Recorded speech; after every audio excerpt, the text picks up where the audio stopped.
What's up, everyone? Welcome to today's video. Welcome to the Video Game Fight Club channel. Thank you very much for tuning in. PlayStation has now basically 2-to-1 in terms of console sales, Xbox Series consoles. Destin made a video yesterday where he pulled the numbers and looked at some context from back in the day, Xbox's sales compared to the 360 days, and so on and so forth. And with all of this going on, a lot of people draw this conclusion that, well, since Xbox is pretty much behind, they just need to close down the console business. And since they're not going to be able to catch up, then there's just no hope for it. When gamers do this, it's really shocking because gamers are very intelligent people. But I think that there are elements of team sports that go on here. Some people want their favorite brand to win. However, as a PC player, I couldn't care if Xbox, PlayStation, and Nintendo vaporized from the surface of the earth. It would not bother me at all. However, I really love business analysis, so let me put a perspective to it that will probably help us understand how we can more than likely go with this paradigm and be successful in the way we look at the market. So, if you're basically selling or outselling your competition, in a sense, you expect that competition to stay in the market simply because there is always room for others to play.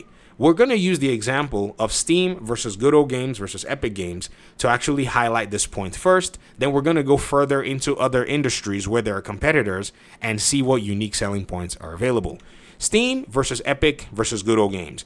Each one has its consumer base. Steam being the dominant, even in the gray market, you're going to see that Steam keys are the ones that are sold the most.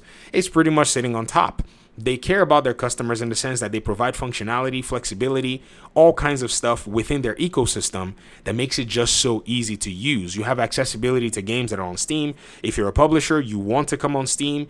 You want to make sure your game is in the face of everybody. And Steam just has the dominant market in the PC digital sales, ecosystem.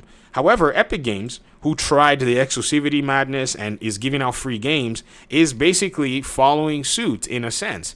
Many have claimed that Epic Games is a failed, proposition. However, Epic Games still continues to stay here, and publishers still continue to patronize them, and in some cases give them exclusivity. Now, why have they not closed up shop and left business just because somebody said so? Well, it's always been a stupid proposition for anybody to say, well, since they're not making as much money as Steam, they just need to go away. Well, you could say that all you want, but from a business perspective, they are positioned in the market in a unique way. They offer something that is unique that they're capable to offer. Free games, Fortnite money, throwing that out there and giving it to everybody. They have a developer ecosystem where they have their Unreal Engine. They help out developers with free assets, free engine, and those developers can pipeline their games into their store. So their market position and proposition is not one that is the same as Steam. So to tell them to give it up or to suggest that they need to give it up is quite, brain dead. So we cannot apply that standard here. Neither can we apply the same standard because PlayStation is selling 2-to-1 for Xbox consoles. Simply because Xbox has its proposition, it also has its own market, segment and its unique selling point. In fact, we're going to take a look at a Forbes article real quick to see how this has affected the market. So Paul Tassi wrote this article when we had the Insomniac leaks. This article really did expose a lot of what many of us had been saying for the longest time. I don't know if many of us have been saying, it seems like few of us, because there are just more people out there that think Xbox needs to pack up their bags and go home. Paul Tassi writes in this particular paragraph, he said, perhaps the most interesting part is the second half of this being the leaks, where Sony says that its current pillars are dated and behind the competition. They may be referring to the fact that they do not have a set Game Pass alternative, and it may also refer to the idea that the biggest strength is one-off single-player blockbusters games with no ongoing revenue. Premium, full-price single-player games are indeed Sony's main pillar. They almost always review well, but their budgets are increasingly massive, and the industry now continually demands ongoing revenue streams, which Xbox has access to with Game Pass and now having the biggest Activision acquisition that they've put out there. So their ongoing stream of income is bigger and has surpassed PlayStation, even though their console sales are 2-to-1. Let's look at Good Old Games. Good Old Games has basically been the financial, back guy. They've been sitting in the back seat, but they also offer a unique selling point where their games are DRM free. They're not selling as much as Steam, and I don't know if I can confidently say that they're selling as much as Epic. They may be, but they provide you with DRM free games where you can have, and no one is saying because they're not selling as much as Steam, they need to go out of the market. In fact, because of their unique selling point, we're praying that they never go out of market because that way we don't have to deal with the DRM issues that Steam actually comes with or Epic Games. So Anyone who thinks that this is the case because, Good Old Games, you're the third outlier, get out of here, and Epic Games, get out of here, let Steam just be the one doing things. Like I said, it's brain dead. Let us ensure that we do not apply this standard, because it will keep the market basically in a position where one person has a monopoly, and you don't want that. Let's go ahead and take it further. Let's go into the, chicken sandwich retail business, because business analysis, we really have to look at other industries sometimes just to see what they're doing in terms of competition, to kind of see if we can balance out what's going on. Chick-fil-A and Popeyes, two chicken sandwich makers, in fact, two chicken, fast food retailers that are quite prominent in their craft. Now, yes, we can say Raising Cane's, we can say, others, but I went with Popeyes because Popeyes basically made the chicken sandwich that they thought would compete with Chick-fil-A. And honestly, from a taste perspective, from a quality perspective, from a flavor perspective, the Popeyes blackened chicken sandwich is phenomenal. I don't know why they never brought that out as their first chicken sandwich, because they would have won basically half of the chicken sandwich market. However, there's a unique selling point with Chick-fil-A, and this is why they pretty much leaped from nothing to number 3 fast food restaurant chain in America. You see, Chick-fil-A provides a strong service in their industry. They bring something to the table that other chicken sandwich places and other fast food places don't bring. Chick-fil-A is the place where you go eat fast food, but you get freaking, what's the name? A steakhouse service. Everybody greets you. They tell you that, it's their pleasure to serve you. They tell you and say hi to you. They do all of this stuff.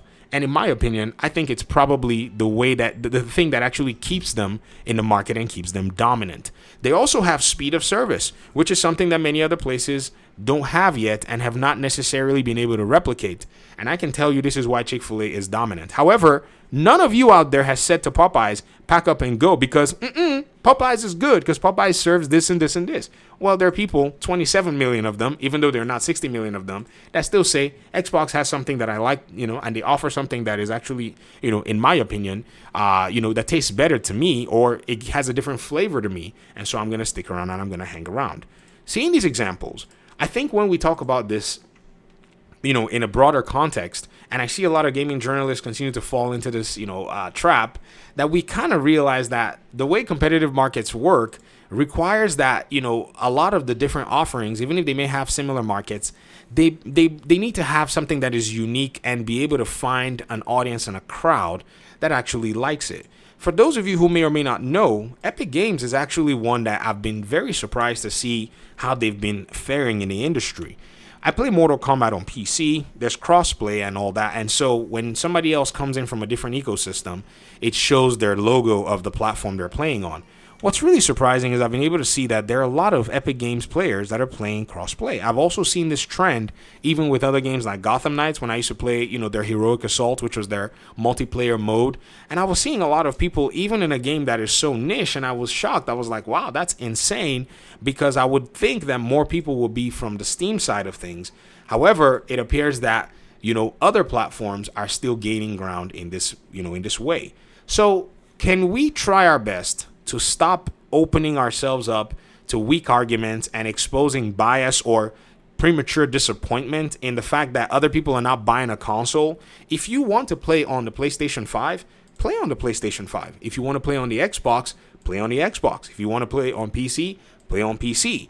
Don't worry about all of this so-called console sales as an indicator of the, business doing this and this. If you want to actually care about the business's overall health, you have to look at their market proposition, because even their competitors have concerns about how much they're doing things better than they are. In fact, if we really wanted to look at who's behind in terms of, say, gaming as a whole between the two consoles, or the three of them in terms of positioning right now, Xbox has the lead. They have the edge. They have a direct PC delivery system, which I just made a video saying that PlayStation is seriously going to need a PC store very soon, or as soon as possible. I mean, think about it. Xbox is already able to deliver games, its own games and third-party games, directly to PC players, even boycotting Steam. I did not put Xbox here with, the Steam and the others for, the reason of I wanted to go ahead and highlight it later on. So Steam is now a direct competitor of Xbox, who already realizes that if we don't go after cloud, if we don't go after Amazon, if we don't go after Apple, we're going to be sitting way behind. and PlayStation is sitting way behind. So this 60 million in terms of sales is basically everything that they have to hold, but the pillars that drive the 60 million are very expensive games that they cannot keep up with in terms of cost. So already, if you think about it, what drives these console sales are now starting to be basically the same thing that's driving, the market to move differently. And if PlayStation does not adjust according to them, if they do not bring their pillars to the front of the market, all that's needed is a perfect storm, and they will be pretty much taking last place, selling a bunch of consoles that are going to be used to play games that are being delivered by Xbox. Yes, 60 million copies is going to make Xbox a lot of money. Just think about it.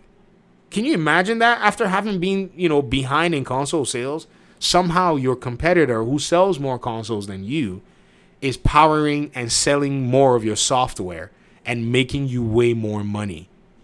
Wow. I don't know how anybody else is reading this, but it only comes to light when you look at the full perspective of the business proposition. Let me hear your thoughts in the comment section. Thanks so much for watching the video. Peace out.